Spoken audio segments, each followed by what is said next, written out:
All right, welcome to No Way But North, where we talk about the miracles of recovery and the tools used to achieve them. Before we get started, don't forget to like, subscribe, comment, all that stuff.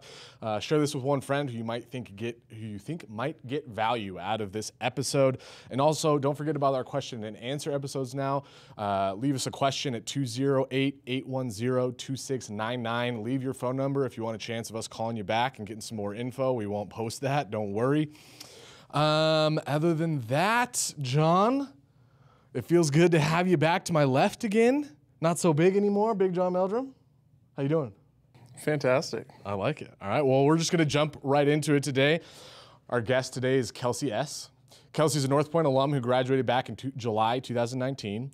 Kelsey attended Ashwood, but had a few slip-ups. However, she now has more than 18 months of sobriety with a great sober date, I might say, of November 27th, 2019.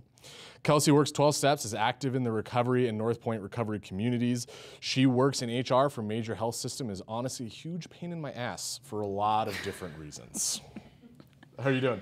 I'm good. How are you guys? 2019, it's really been that long? It's really been that long. That's insane because it feels like it was just yesterday that you were at Ashwood. It feels like just yesterday you were pestering me at Northpoint. Yeah, that too. Yeah. And actually getting you to show up to some stuff every once in a while. Well, I had nowhere else to go, so you knew I'd be there. I like her. So before we get started, Kelsey really is a major pain in my ass, but, and I'm saying this because I'm being genuine right now because it's going to make her so much more upset with me than if I were to give her shit. Very uncomfortable. But you were part of a handful of people that really struggled to get the sobriety thing, right? Like you really struggled with it, but you ended up getting it. Right. And there's so few alumni that come through Northpoint that like really, really struggle with it that end up getting it and like stick around and stick it out and do the work.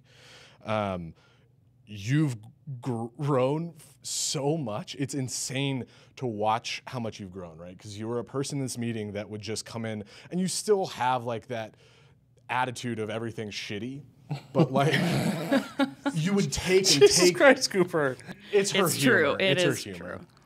But you would take from the meeting, and now you don't do that. Like you give and you talk about like the actual steps of recovery, and you're like a 12-step warrior, and you tell everybody to work the steps and do a sponsor and do the hard work.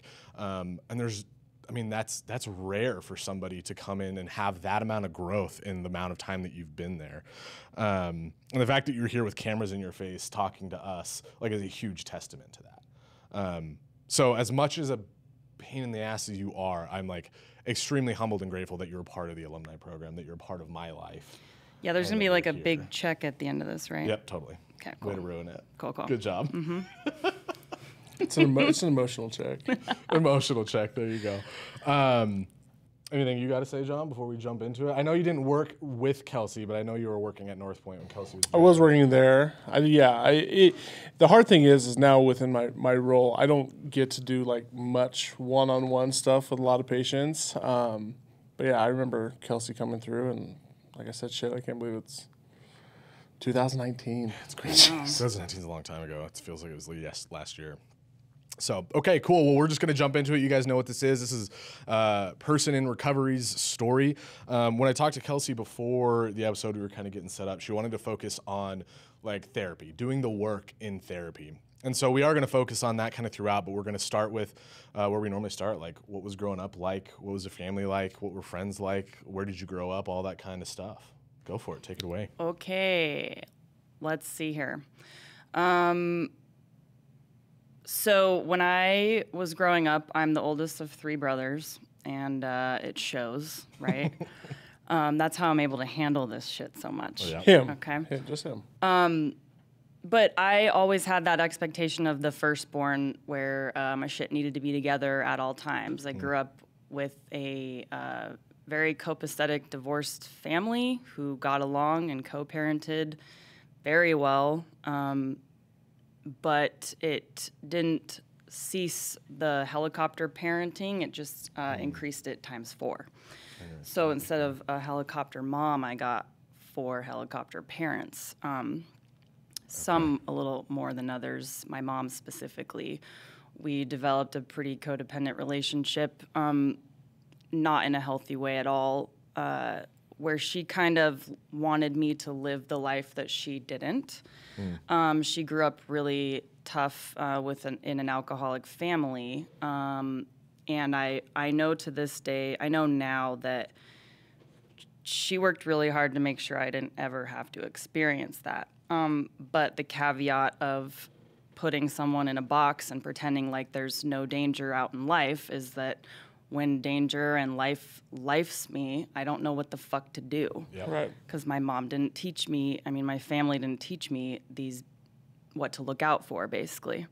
Yeah. And so, fortunately, unfortunately, things happened throughout my adolescence that were pretty upsetting that I didn't have a chance to talk to anybody about. Therapy wasn't pushed. Talking to my mom was only okay if it was like something that was okay to talk about.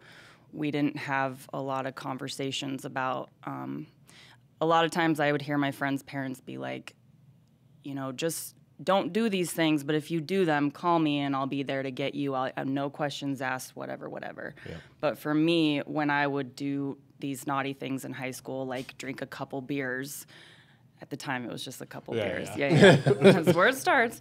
I would sleep in parking lots because I was so damn scared to come home to my parents. And I put myself in scarier situations because I was too terrified to tell my mom anything that I was doing. So would you say that you identified with like the family roles of like the family hero, right? Like, I know you didn't have an alcoholic parent, but it sounds like there was a lot of pressure on you to like be the perfect quote unquote child. Of course, that's the epitome of a firstborn. The firstborn is either, the firstborn is either the perfectionist or the fuck up. And then if there's a secondborn, they can trade roles. Yep. And I got really into learning about this stuff a long time after I was expected to be the perfect kid and then felt like the fuck up. Yep. My brothers are athletic, and so was I, but my dad is a big basketball player, and so when the boys came in, the boys got the focus, in my opinion, of the sports. And being in sports kept everybody fucking busy. There was no time to go party when you have basketball, football, all this stuff, right? Real talk. And I think that even though, like, they were busy all the time, and I wasn't jealous of that. I was jealous maybe of, like, the more rigid schedules that they had and how on track they were kept. Whereas I would hear occasionally, my family saying to my brother that, he was a straight A kid. And my parents were, like, kind of begging me for a B or a C sometimes. And it's not shy of any support. I mean, they knew I was capable, but it's like after a certain time in my senior year of high school when my parents stopped being like, you need to get A's, and they're just like, come on, get a C. It's like, just for the love of God. We're going to set the bar just a little bit lower finish. For you. Yeah. I can relate. I started picking up on that. So I think once I got to college, I went to the University of Idaho. I was desperate to cut the leash. My mom and I practically high-fived each other as we parted ways on the campus. Like, all these moms and daughters are crying and hugging, and my mom and I are like, bye. Good game. See you never, And we were both super stoked because I felt like I was under her thumb, and she was probably super fucking exhausted of parenting me. So we got a little break. So were you guys just like butting heads constantly, or was it just that like feeling like you were controlled and feeling like she had to control, and that codependence that comes with controlled, hardcore controlled. Okay. There's no other So way like you to weren't put it. like you weren't doing any sports or anything like that. I did sports, but I did like soccer, and I did seasonal things instead of year-round, constant this and that, doubling up. Gotcha. AAU and then high school. Like, my brothers were all in. Yeah. And I just wasn't that involved. It was fine for me, but it took away from the other shit, like actually learning and stuff. Yeah. Getting those minor C's. details. Yeah. Okay, so I'm assuming that's where U of I is where, or University of Idaho, for those of you that... Go Vandals. Oh, God, gross. I'm assuming that's where the That's where drinking started to take off. Yeah. Is there any And you don't feel like you have to share, and I know you kind of alluded to this, but are there any traumas or anything other of note that happened during childhood from, being born to college? Oh, yeah. Some things to mention that, of course, maybe certainly weren't realized at the time. There was some type of abandonment stuff where I have a biological parent that wasn't in my life. I never really felt like I had that as an issue because I have a dad who adopted me when I was a little girl, like 2. So I grew up with two parents. Yeah. So I think it's just when I started learning about in school, when we would learn about like hereditary genes and dominant genes, and I would do these math things, and I'd be like, well, that doesn't make sense. My half-black dad doesn't really look like me, and why don't I look like him? And this is weird. And everyone would, I swear, for the longest time, everyone's just like, you're just super white. It's fine. You're just really light skinned. I was like, yeah, okay, I must really be. And then, of course, my brothers come and they're all like instantly dark. And I'm just like, they're super tan in the summer and I'm still pasty. And it just was like, something's off here. So there was a little bit of that, but that really wasn't a pressing thing. Yep. Because the way my family, the way it kind of came about was pretty organic and I was okay with it at the time. Yeah. I think the many caveats of being so controlled by parents, hate to say it like that, but that's what it was, is that, like I said, when I wasn't prepared for bad things, I didn't know how to handle them when they happened to me. Mm-hmm. So I remember being in high school and I hung out with a particular crowd that was pretty popular in my high school of predominant LDS kids, and in my eyes, they didn't do bad things. They didn't drink, and they didn't party, and they didn't swear, and they didn't have sex with each other, and everything. It was like, okay, like as long as I stay in this crowd, I should be good to go. But of course, some of the people in that crowd turned out to be the worst of them all. Usually how it works out. Yeah, and it's scary because it was very unexpected and I wasn't prepared for that. So some of the trauma there comes from sexual trauma, specifically my first time was rape, and unfortunately that was the kind of thing that was unexpected and really terrifying, and I couldn't talk to anybody about that because I think by that age, I was 16, my parents, we didn't talk about sex and stuff. And so we didn't talk about what to do if someone's doing something you don't want them to do, or that kind of thing.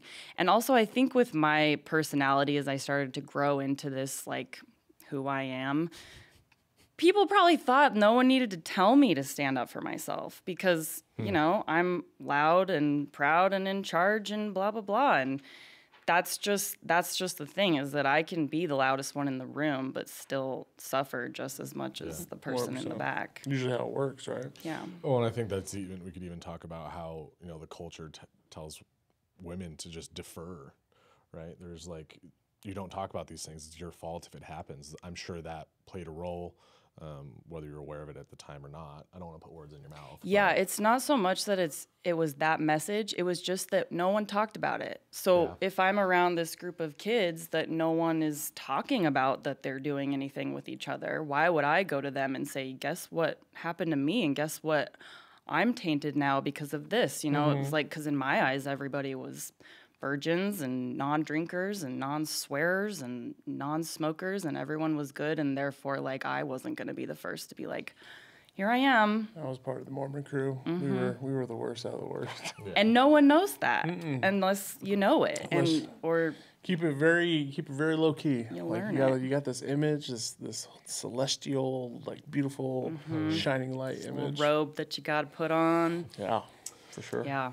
Yeah. Well, and then on top of that, you have this expectation at home to be the perfect kid.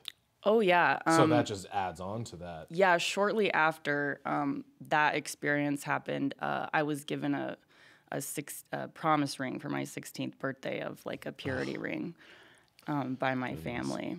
So that was really. So it's like just the guilt. And Oh stuff yeah, and that. it was just real. That was just like, you know, the nail in the coffin of like, you better not ever do anything wrong, especially this stuff. And it was like, oh, okay, I'm never telling anyone about this. Yeah. Yeah. Okay. Well, first of all, thanks for sharing. Yeah. So now we're at U of I.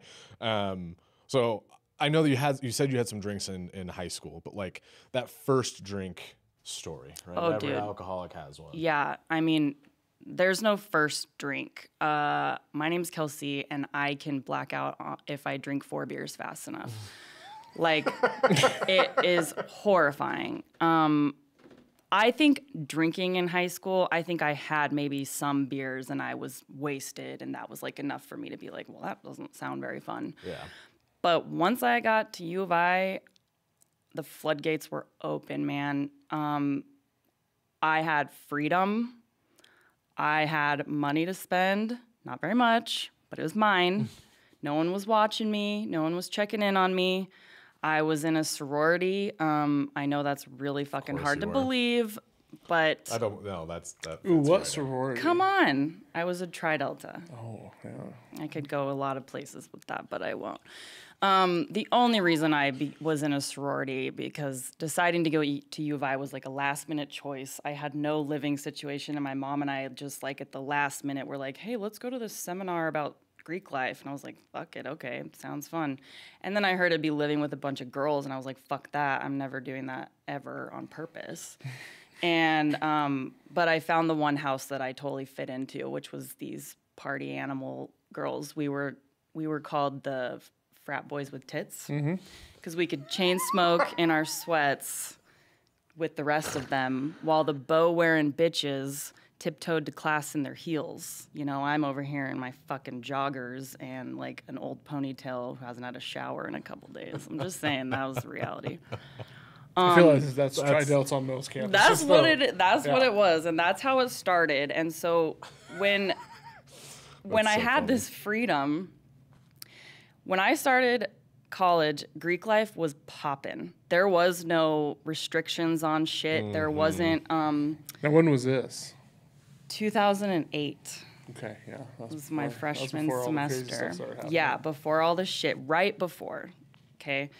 But the expectation to party Wednesday night, Friday night, and Saturday night was baseline. That was like what we did. Minimum was Wednesday night. I mean, I remember even signing up for classes, hearing people tell me like, don't schedule early classes on Thursday because you got to party on Wednesday. And it was like, obviously. Yeah. So ours were Thursday nights though.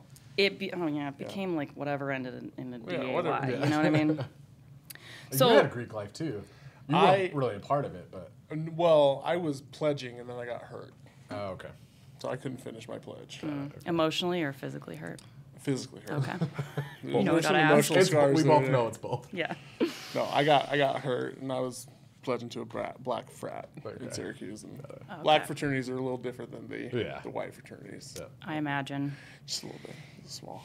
The Greek world up there, the Greek life up there was not just because we were 18 and 19, we couldn't go to bars, right? And so we could go to frats, and so there would be these parties on. They were called socials, just to put a good word on it, right? It was where the fraternity would come over to our house for dinner, and it would be this nice thing where you didn't swear on the first floor, you followed all the rules, you had your nice dinner, and then afterwards you went to the fraternity and you turned into an animal. And they would just supply fifths and cases and just the most shit I'd ever seen in my life. Don't get me started on that. Those of you that aren't in Idaho, U of I has this weird reputation where people just fall out of windows. Not a weird reputation. On second floors all the time. You know, fact is University of Idaho is the only college in Idaho that has a black fraternity. Huh, interesting. What fraternity? Omega Psi Phi. That wasn't there when I was there. Is it is there now. now? Tight. Nice. Anyway, windows to fall out of. Anyway, So yeah, that was my first whole semester, and I shit you, like that's in a nutshell. I mean, you were just drunk the whole time. Drunk the entire time, and Did you pass your classes? I got put on academic probation Yeah. right into the next semester. Nice. Horrifying to my parents. I not only that, but like, you know, I was in pretty good shape, and of course I make it home for winter, and everyone's looking at me like, what the fuck did she eat up there? And it's like, well, I discovered this diet of beer and bagels all the time, and it really showed, and it just got progressively worse. But that was the first year, right? So I like stuck it through another semester, and then it was just like sophomore year was the same. And then towards the end of sophomore year, I mean, pushing 2 years at partying the way that I was is unsustainable. I couldn't manage that with school. So I started failing school, and so now you're in your junior year, or is this still sophomore? this is sophomore year. So by the second half of my sophomore year, the spring semester, I was on academic probation, and they were like, if you don't figure it out, like, you don't get to come back next year. And in a sorority, like, call it what you will and talk shit about it the way I do, but there's a lot of motivation to maintain grades. You get put on academic probation, even in the house. Mm-hmm. There's a lot of just, like, I don't want people to know that I've got shitty grades. And there was some accountability there, but clearly, like, not always enough. I managed to get my ass in gear and get a 3.0 so I could get reinstated, which was really just to buy me another 10 weeks of partying, because I needed to be back up there. And each summer I would come home during college was more and more distance between my mom and I. I say my mom and I had a codependent relationship, but we were really close. Because, you know, for a while it was just the two of us. I mean, it started out as just the two of us. And we really relied on each other, even though we didn't really rely on each other. Maybe because we both didn't know that we could, which is something we discovered in my recovery. But each summer I would come home from college was just kind of worse after the next.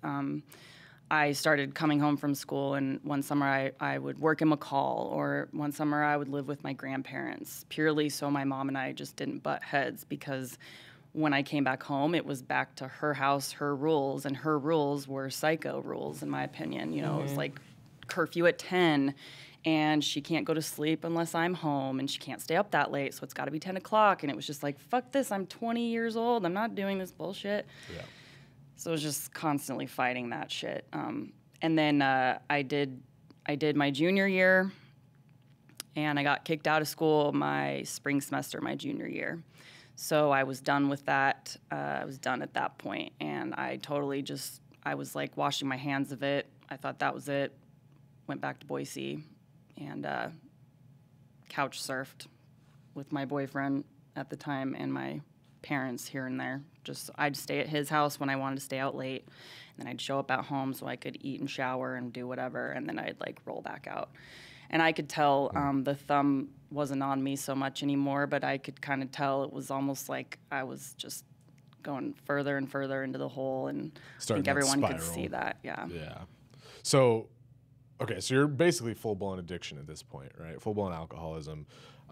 Well, no, at that point, I mean, I tell everyone this, at U of I specifically, and in my experience, the jokes about alcoholism is just like eating breakfast. It's like we joked about getting the shakes, and we joked about vomiting and fighting for a stall every morning in the house. We joked about, you know, just like, how much did you drink the night before? How much did you black out? It's not alcoholism until you're done with college. And then it's like, okay, well, if that's true, someone said it, so it must be true. So I was just like, cool, I've got like at least a couple more years of this. But of course, as college ended and my friends started growing up, I maintained the same level and then got worse, of course. So we want to hear more about that. Let's talk a little bit about relationships also. You just mentioned a boyfriend. I know that's been a part of your story. Roll your eyes a little harder. I know. They went almost to the back of my head. So just kind of touch on that as we're going back through, or not back through, but going through the rest of like the addiction up to starting recovery. Okay, so I haven't had that many relationships. Couple of them, and they're very short term. But I did get into a long-term relationship back in 2014. I had finally gotten a job, like a good job, with health care and benefits and shit like that. And I was scrubbing toilets at a hospital, and that was enough to get me in the room. I literally was cleaning patients' rooms all day, and I met my ex-boyfriend there, and we started dating in 2014. And he's not a big drinker, never really was, but also didn't really notice that I was a big drinker, I don't think. But I was still at such an infant level of my disease that I was still just drinking when we went out. And I would just drink too much when we went out, but I wouldn't come home and like finish off another bottle of wine or anything like that. I was maintaining this, level that I could still function and go to work on. And even then I still would miss work sometimes, and I'd lie about being tired or whatever. But, or also like it was still kind of okay to be hungover and miss work because we were 24 and that's what people did. And we were still kids and that was okay. And I let that be an excuse for a really long time. But as the years went on, I mean, my disease just completely lit fire, and where I got so much worse, he started seeing the difference, right, between how I was in the beginning, and then when he'd come home from his long shifts, I'd be passed out on the couch with my hand in a bag of Cheetos and a double big bottle of wine empty on the table. And that stopped being such a rare occasion because I'd blame it on work and stress and family and myself and whatever. I hate my body, so I'm just going to keep eating like shit. And he got me in a good routine there for a while, mid-relationship. Like a few years in, I started working out and getting healthy, but I would get healthy so that I could keep drinking wine. I just stopped eating Cheetos. I just kept drinking wine, but put the bag of Cheetos away. And somehow that was enough for me. And it's responsible. It's responsible. I'm being an adult here. And it bought me a lot of time because I could look at my boyfriend at the time and be like, look at me going to the gym 4 days a week with you and showing up like this and doing these things so that you can look over here while you're not seeing over here about how I'm driving around in my car with a water bottle full of vodka. And I think even that day when I had poured vodka into a water bottle for the first time, I really thought, oh, fuck, this is what alcoholics do. And I remember telling myself, it's just because I don't have a cup that I'm doing it with a water bottle. And it looks like water. It's just situational. I'm not doing this on purpose. It's not like it's malicious. Yeah, I was like, it's just this one time. But what was really unfortunate is that was on the way to a Mother's Day barbecue. Okay. That was on the way to a Mother's Day gathering. I'm sure that's a total coincidence, right? It's probably no. At this point, the hatred was more towards me, and like people around started kind of noticing. You know? I'm just saying that probably triggered. Oh, of course, yeah. It was like I can't do this sober. Yep. There's that bottle of vodka. But and I remember as my family kind of started noticing things about me, my boyfriend at the time, when he was able to express to them, you know, hey, some concern about Kelsey and she's kind of this and that, nobody knew how bad it was except for him. And towards the end of our relationship, probably the last full 2 years was just. And how long did that relationship go for total? Almost 5 years, so four and a half. Yeah, and we lived together from the beginning, so we were with each other all the time, and it was healthy for a long time until it wasn't. Yep. And that I really take responsibility for that because I feel like I I lived in this house with he and his dog, and it was happy, and I just, like, let this monster live with us, and it was on me, right? And it sort of felt like I had let this monster take over the guest bedroom, but yet the monster was being allowed to stay in the guest bedroom. We all knew it was there and that it was a scary monster, but it was still being allowed to stay there. No one was making it leave because no one was holding me accountable for any of the shit that I said I would be doing to get that monster out of my house, which comes with the knowledge of addiction and alcoholism, which I didn't have because I didn't get taught about it. I mean, bare minimum in school, which, you know, at the time we're learning about all the other stuff. Yeah, don't do drugs, eating disorders, blah, blah, blah. Even then, there wasn't even talk about suicide, you know, and it's like what the things that they just weren't honed in on that I think that they should have been for how serious it is, you know? So there just wasn't a lot of knowledge there to go off of. And then the amount of help that I needed to get out of that hole, that cement ladder that I needed somebody to throw down for me so that I could climb out, no one knew how to create that for me. And I didn't fucking know anything about it. Yep. I was like, everyone's telling me I'm in this hole, but no one's telling me how to get out of it. I felt like I was just being shamed, and I felt really ashamed for getting myself in that hole because no one put me there but myself. But everyone's standing around looking down at me being like, you got to get out of there. And I'm just like, I don't know fucking how to. Okay, stop drinking? Sure, that's good. Threaten me? The guy threatened to break up with me for 2 straight years. And once someone doesn't hold that shit with me, I'm going to run that into the ground, which I did because I knew he wouldn't leave me. So the very end of that, when it all kind of came to a head, was in June of 2019. We went to a morning wedding, and at that point, I think I had been drinking for about 3 months straight, like 90 days, day in, day out, a little bit, enough to keep the shakes away.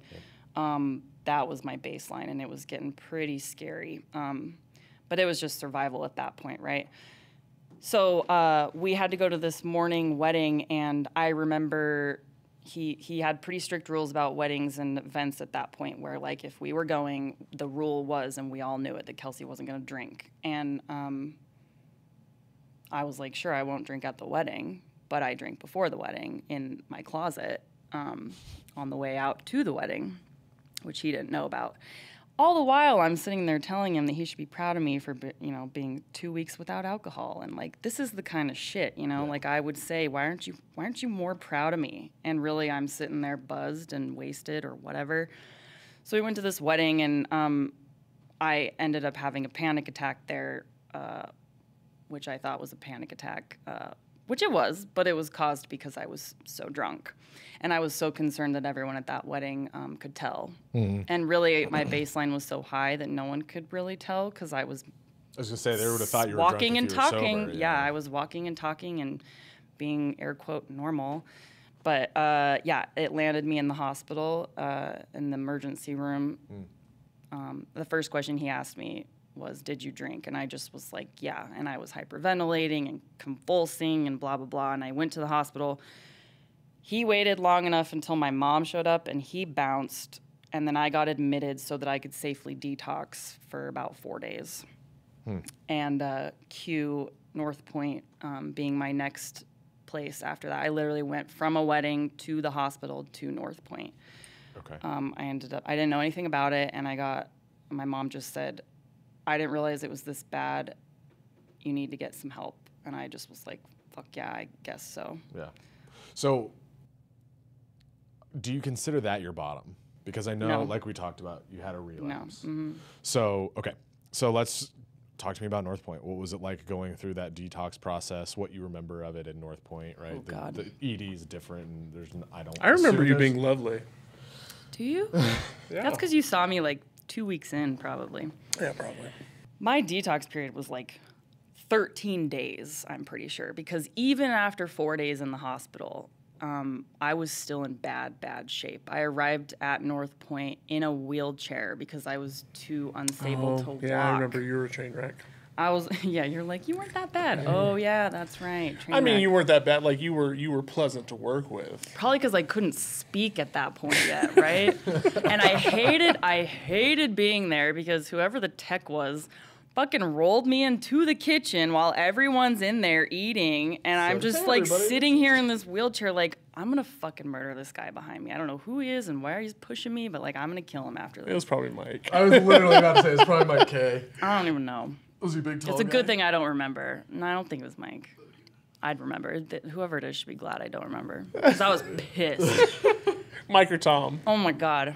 No, Tom wasn't. It would not be Tom. But anyway. So, yeah. So, I was pissed. I spent the first 2 days crying in literally the corner of my bed because I had not seen my boyfriend at the time since the emergency room on the day of that wedding. Codependence there, maybe? Codependence, no. I did not need him, but I was like, that was the problem, is that I was so unattached from that for so long, and I knew he'd never leave me, that all of a sudden, He left where you. was the homie when I needed him? Homie wasn't at the hospital with me. He was gone. And I made the choice when I got into Northpoint, reluctantly, to say, I've got to focus on myself. There was the option of choosing who to give my code to, and I gave it only to my mom, my stepdad. I didn't give it to my boyfriend at the time because I was so obsessed with wondering if we were going to stay together and if I was going to keep living there and blah, blah, blah, if my life was going to stay comfortable, that I was just so obsessed with it. And I thought, I got to figure this shit out first because I'm going to die, apparently. That's what the doctors told me, right? Like, I didn't believe that. I just was like, sure. I just have to detox safely. So I didn't. I left that time for myself while I was in Northpoint, which I'm really glad that I did. That's huge. It was a to do that big, at the beginning big. is huge. I think at that point I was so defeated that Sure, whatever you guys. like, say, it was I'll just do. like, yeah, whatever the fuck. You're gonna push me around in this fucking wheelchair with this yellow bracelet on. Fine, bro. I don't care. Luckily, I got a roommate the same day that I got there. She was perfect for me. So we both got there raw on the same day, and we both got to spend the full 28 days there together, which was fucking cool. And Not for me. not for Cooper, but yeah. So I don't know. Through that, I stayed focused just on myself. And while I was about 2 weeks in, my parents were making the Sunday visits, and on like the third one, my mom told me that they had moved me out of my house already, that it had already been done. And I don't know how, but I was just kind of like, okay. I didn't expect that, but I sort of knew deep down that I had nowhere else to go in that environment. It wasn't what I needed. I had to process these times that I remember, where the shame was so loud in my head of like, Kelsey, why can't you just fucking figure it out? I remember he had said to me several times, if you know it's bad, just stop. And if I knew nothing about the disease, so I was just like, that makes sense. If I know that's bad, why don't I just stop? But the thing is no one who doesn't have this disease understands what it means when I say, oh, I went to go get gasoline and I came home with 3 bottles of wine. Like, that, there's a lot of in between to that normal people are like, what the fuck? And I'm just like, I don't know. I don't know how this happened. But so I knew that wasn't a good environment for me. So I think I was kind of just accepting of that too. Still kind of defeated, right? Super defeated, but I kind of walked out of there in July, right before the 4th of July. And I was pumped. I had like that full, like, let's do this thing, fucking recovery, 12 steps. I'm going to get out of here and make amends right away. I'm going to do the things. And Nothing happened. how do I say this? It was very, I did what I was supposed to do right after. I stayed sober through my first big holiday, which was right off the bat, 4th of July. That was a big drinker. I was just like, there's no fucking way I can be sober for this. Managed that, did the things. Go to Ashwood. I went to Ashwood afterwards, like right afterwards. I think I went on July 5th, and did outpatient there. And then my 30th birthday was around the corner on Labor Day weekend in September. And unfortunately, very unfortunately, I did what they told us not to do. And I started looking for validation from a stupid man in lieu of losing all that I had lost with my ex-boyfriend. I pretty much put that in the back seat to be like, well, he already hates me. He already made it clear he's not going to forgive me. He already made it clear this is my fault, my doing. I ruined it. When I went to gather the last bit of my stuff, he even told me, he said, you're the reason that I'm single and I don't have children at my age. You're the reason that I should be married with a family. You wasted 5 years of my life. These things he said to me right out of rehab. And like, luckily I was right out of rehab because I had asked all the questions. I was like, what do you do if someone hates you? They're like, this and that amends. I was like, no, this dude ain't going to take an apology from me. And it's like, well, here's what you do and here's what you don't say. And so I stayed pretty quiet, but I took a beating from him that last time I saw him. So I think, unfortunately, that kind of got me in this mentality of like, well, that seems to be wrapped up, and that all got wrapped up behind the scenes, and here I am with this fresh, new, healthy body and this mentality and this new group of friends and this new way of life that I've got to, like, shout from the rooftop, it felt like.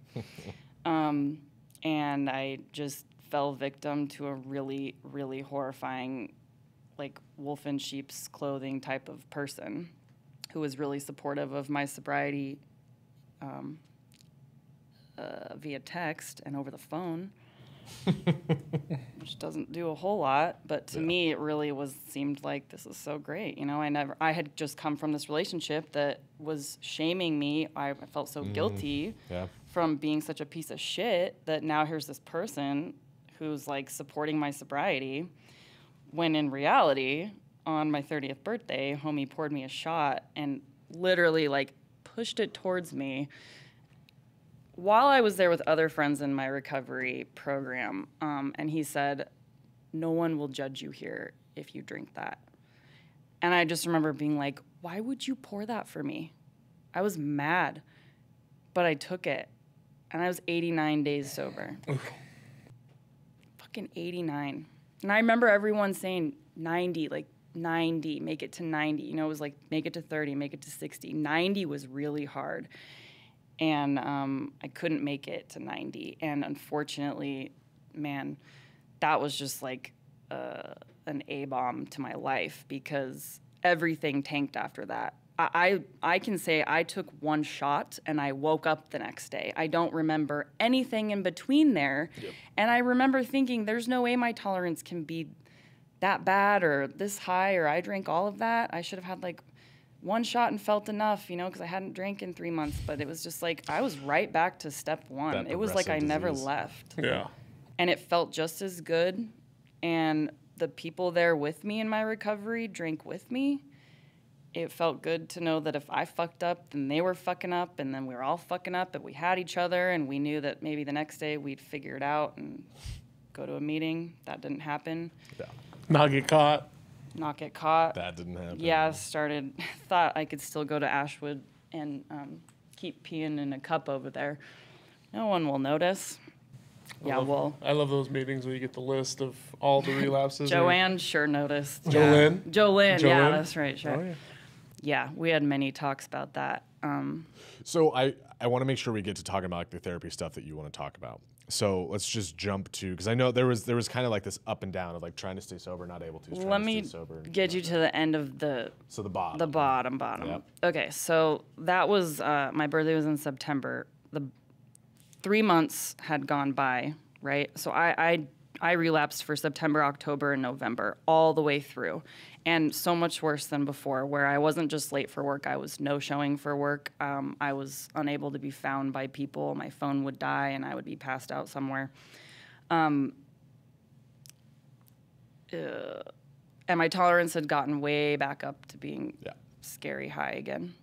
And I went to work one day after getting ready for work, and I was just taking pulls out of a bottle of vodka that I had in my room. And made it to work, somehow managed to park my car. And I remember showing up to work and saying hi to somebody and sitting at my desk. And then I woke up the next morning at 11 a.m. back in the hospital on the same floor that I was in the last time. Only this time nobody was in my room. The lights were off, and the only person in there was this girl sitting in the corner. And I knew why she was there. And I said, "Are you a suicide sitter?" And she said, "Yeah." And I was like, "I'm not suicidal." And I was pissed. I was pissed she was in there. I was pissed she was looking at me. I was pissed I was alone. I was pissed I was back there in that bed, in that spot. I knew these people that were taking care of me. That's horrifying, you know? And pretty much the doctor that was in charge of taking care of me, those ER doctors, they don't really give a shit. They come in, save your life, and then they bounce and they tell you what you need to hear. Mm-hmm. This bitch was a bitch. She came into my room. She let me be there for like 12 hours awake before she showed her face. And she said, I said, "I want to ask what my BAC was, but I'm afraid to." And she was like, "You should be afraid to." And I was like, "Okay, well then I don't want to know what it is." And she just looks at me and she's like, "You don't have to know what it is. All you have to know is that you're going to die. You're going to die. I don't know how you didn't die." And I was like, "Well, what do you mean?" And she told me the BAC that I came in with was 0.452. And had I not been at work, I would have been at home by myself, and I would have just passed out and died of alcohol poisoning. And that's a really tough reality when I don't remember what happened. Mm. It's like being told to feel sorry for something you don't remember doing. So you just pass out at work and they called the ambulance? I went unresponsive at work, and they called an ambulance, put me in an ambulance, took me down the street to the hospital. And then at that point, I knew it was, well, I was pissed because this lady told me that I was going to die and that if I wanted to go kill myself, blah, blah, blah. And I remember saying to her, I was like, "Why do I have a suicide sitter in here?" She's like, "Oh, I'm sorry. I had to assume when you rolled in with a 0.45 BAC, you were trying to die." I'm surprised you don't love this. Like, imagine that's the kind, that's like the kind of shit I need to hear, right? If it's some, like, willy-nilly doctor, I'd be like, "Get out of here. You don't know how to drink." Like, that's just whatever. Let me just rub salt into the wound a little bit for you.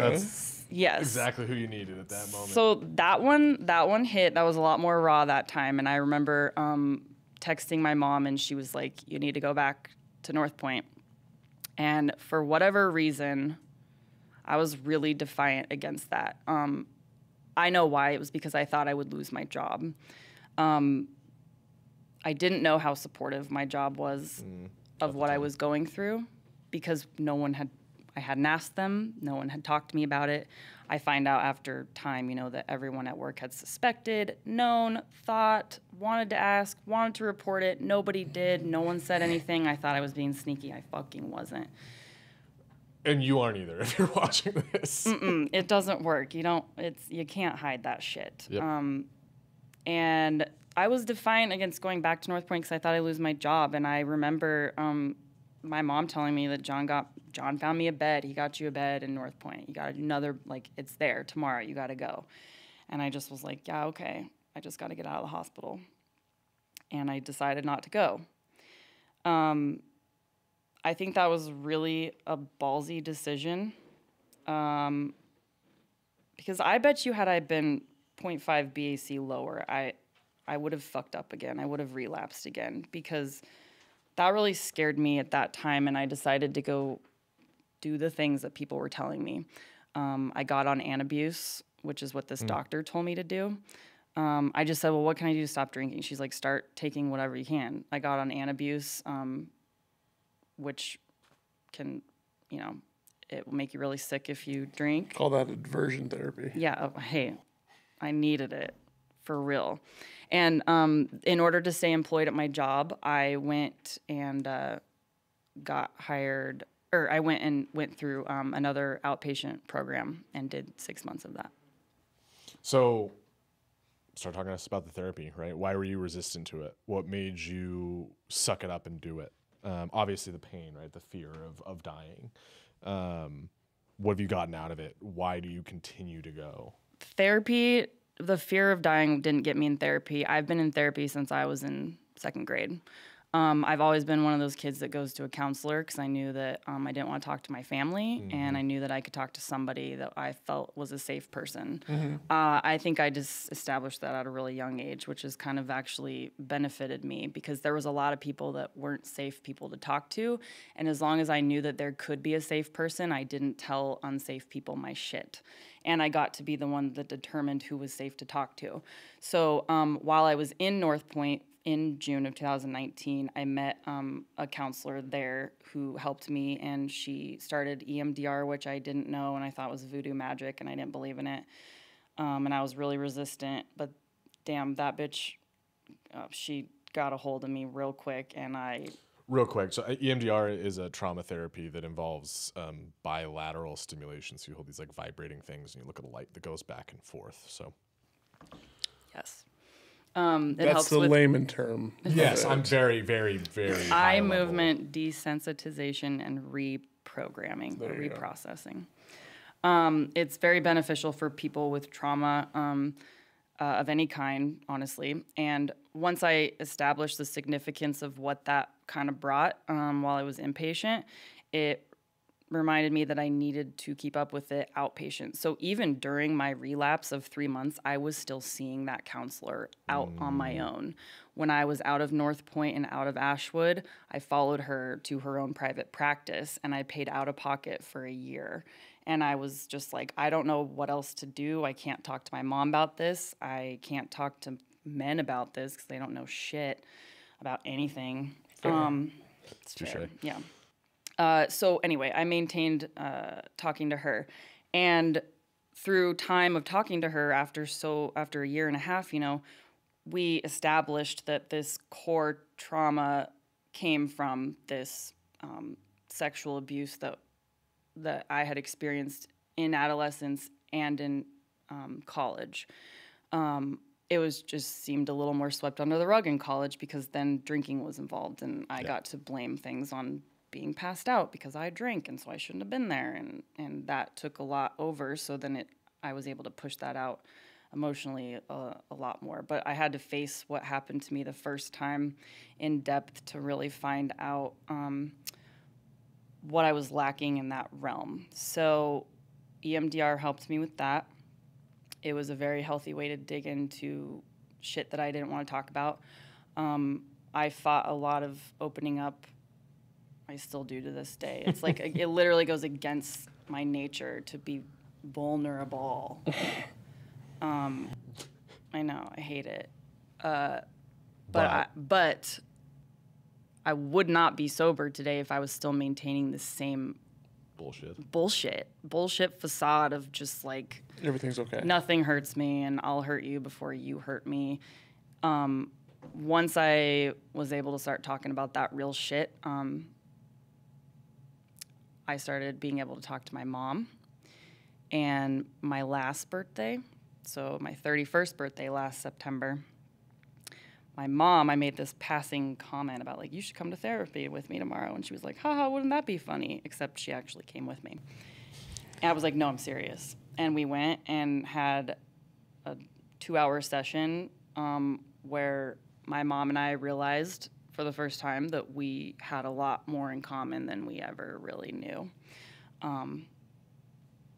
Like very specific things in common that had maybe I known she'd gone through some things, I wouldn't have been so terrified to talk to her about it. Maybe had she told me that these things happened to her, it would have gotten me a little more prepared in case they happened to me. So once we were able, that was monumental. I mean, I was 31 years old, and that was the first time my mom and I had actually sat there and let these we like to say, like, we realized we both had this same secret room, and we don't need to open the doors for each other and live in there with each other.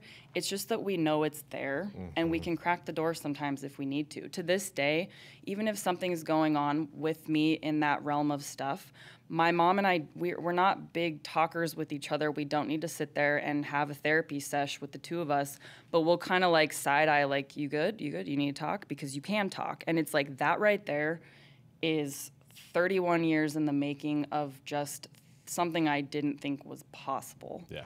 And I got to see her side of why she was so protective. I changed this mentality of her being controlling to her just trying to protect me. But unfortunately, I'm the firstborn and whatever, she's like, we do what we can, what we think we can do for good as being good parents. And, you know, it was just that other side of it. She was protecting me so hard that it... Go figure therapy works. Huh. And so now what do you think I preach to people? You don't have a therapist? Fucking get a therapist. You don't want a therapist? Get a therapist.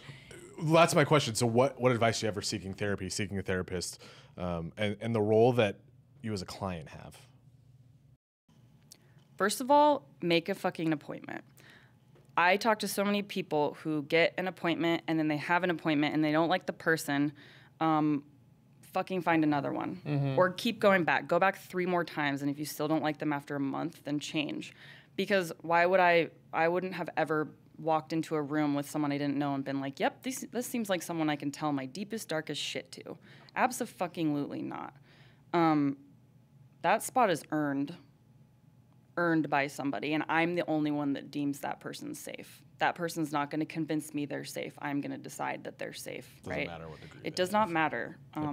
And it wouldn't have mattered gender either. I believe that whatever gender works for you that you can talk to, as long as it's a safe person and you deem it safe, I suggest that. Yep. People in new recovery, I think, start from what I've experienced. As you said, a lot of my graduating class has relapsed and stayed in relapse. Made the appointments to kind of like show Ashwood, like, look at me, I'm doing the things. But then, you know, they went for 2 weeks and then it was off the table. Or once we're done with Ashwood, it's off the table. Yep. So keep up with it. I like it.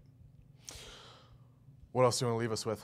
What piece of advice, life lesson, anything you want to leave to anybody that might be listening, that might be struggling? A little shit talking. No, yeah, or some shit talking. What do you want to leave us with? Um. That was my work phone. Oh my God. Sorry. I'm sorry for the unprofessionalism. Unprofessional. I'm so sorry. This place. I think that I just I learned to stop wanting to hear myself talk. Shut up. I like to hear myself talk. I stopped doing it, okay?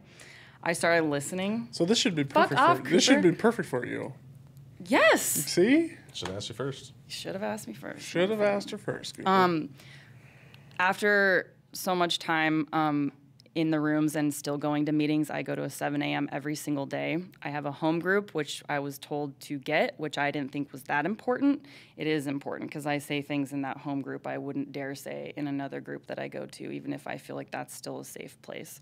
I have a sponsor who has a sponsor who has a sponsor, and there are 4 of us, and I have them as like my core group that I go to because those bitches know everything about everything that I've been through. I can't impress any of them with my stories. I started just listening. I guess that's all I can really say is that I hear a lot of people wanting to talk after, and I remember doing it after inpatient. I just want to be like, here's what I experienced. This is how fucked up I am. But really, it's like once I start listening, I'm like, oh, now I want to see how people are maintaining this. So you work the steps. I work the steps. So did you ever make amends to your ex? No. I'll tell you why. Because I didn't make it. I'm just curious. I didn't make it to step 8. Okay. I made it to step 4, and then I got a new sponsor, and so I had to start back over. So I'm with my... Fuck off. Don't worry, I give her enough shit. Yeah, he gives me enough shit all the time. Because how long did it take you to get to 4-step the first time? Like a year. Yeah. Yeah. So, but I will say that even to this day, when I still get worried about... when I still get nervous about that, literally everyone in my support circle is like, why the fuck are you thinking about step 8? What step are you on? Oh, step 3, shut your mouth.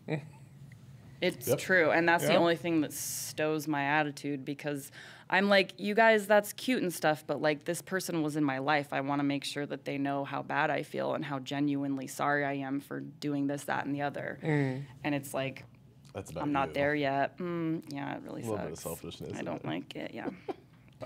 All right, well, we are not going to keep you here any longer. Thank you for joining us. And thanks for being the second choice. Oh, it was really painful. We're very glad that you were here. We appreciate it. Thank you. We are grateful to have you in our lives, in our program, all that stuff. I'm glad you guys still let me show up. I mean, I wasn't going to say it, but it's true.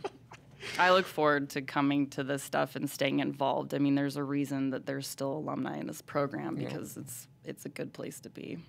We appreciate that. Yeah. All right, guys, give us a call for those question and answers, 208-810-2699. Make sure you comment, like, subscribe, interact with us. Let us know things that you want to see. If you have questions, we can always bring Kelsey back to answer those questions. I'm sure she'll for love a to talk first call, not a second or third call. That being said, guys, this has been No Way But North. We're talking about the miracles of recovery and the tools used to achieve them. Later. Peace. Bye. If you or a loved one are struggling with addiction, please call 208-999-4064. The views and opinions expressed in No Way But North do not reflect those of Northpoint Recovery or any other institution or organization.